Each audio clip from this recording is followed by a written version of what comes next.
So, World War II is over. The deadliest war in human history was finally done. But peace? Not exactly. Instead, from the ashes of that war, a whole new kind of global struggle began, a Cold War. And right at the heart of it all, one man. I mean, just look at this picture. It says everything, doesn't it? The Soviet flag flying over the ruins of the German Reichstag in Berlin.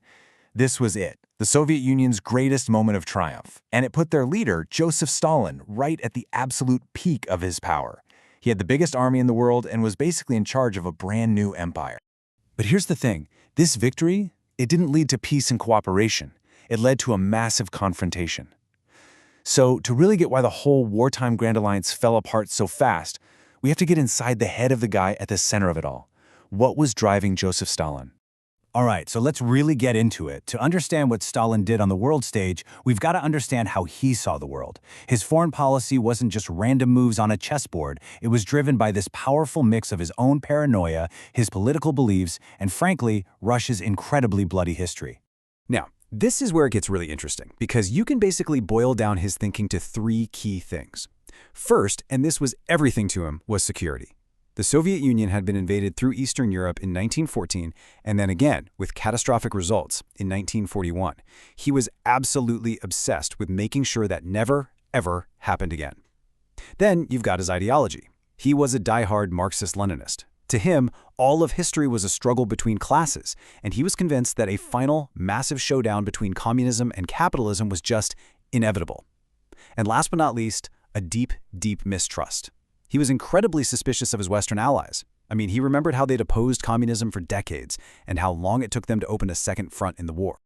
So, you take all that, the fear, the ideology, the mistrust, and it all points to one single strategic goal, creating a buffer zone.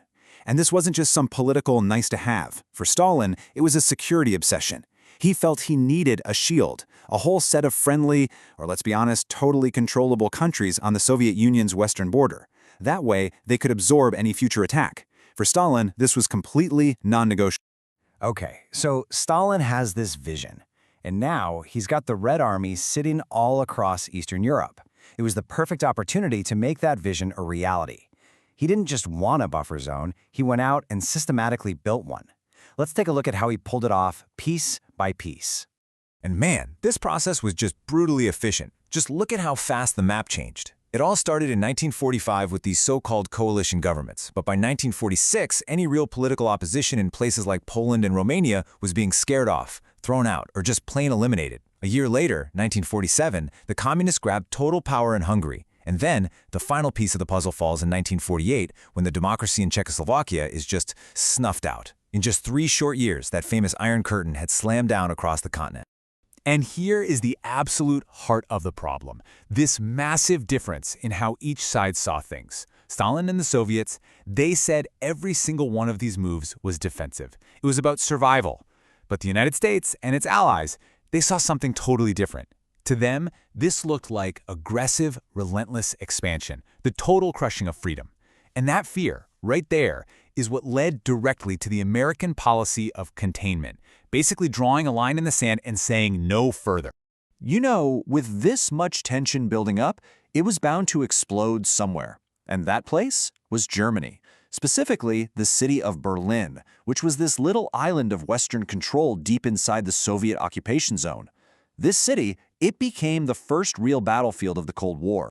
And this chart just lays it out perfectly. It shows you exactly why Germany was such a huge problem. The two sides wanted completely opposite things. Stalin's goal, cripple Germany, squeeze it for every penny in reparations to rebuild the USSR and make sure it stayed weak forever. The US, the exact opposite. They wanted to rebuild Germany's economy, make it stable and prosperous, and turn it into a democratic ally against the Soviets. There was just no way to square that circle. So this all boiled over in 1948. The Western powers decided to merge their zones and bring in a new currency to get the economy going. Stalin saw this as a huge threat. So what did he do? He launched the Berlin blockade. He cut off every single road, railway, and canal going into West Berlin. The plan was to starve the Allies out, but he totally underestimated them. Their response was the incredible Berlin airlift. For almost a year, they flew in everything: food, fuel, supplies. In the end, Stalin had no choice but to back down and lift the blockade. So yeah, the blockade was a huge failure for Stalin in the short term, but the long-term consequences, they were massive. It completely killed any last hope of a unified Germany. Right after this, the division became official. You got two new countries, West Germany, allied with the West, and East Germany, basically a Soviet puppet state. That line was now drawn in concrete, and it would define Europe for the next 40 years. Okay, so let's step back for a second and look at the big picture. When we try to figure out how the Cold War really started, how much of the blame truly falls on Joseph Stalin? You know, historians are basically split into two main camps on this. On one side, you have the defensive realist argument.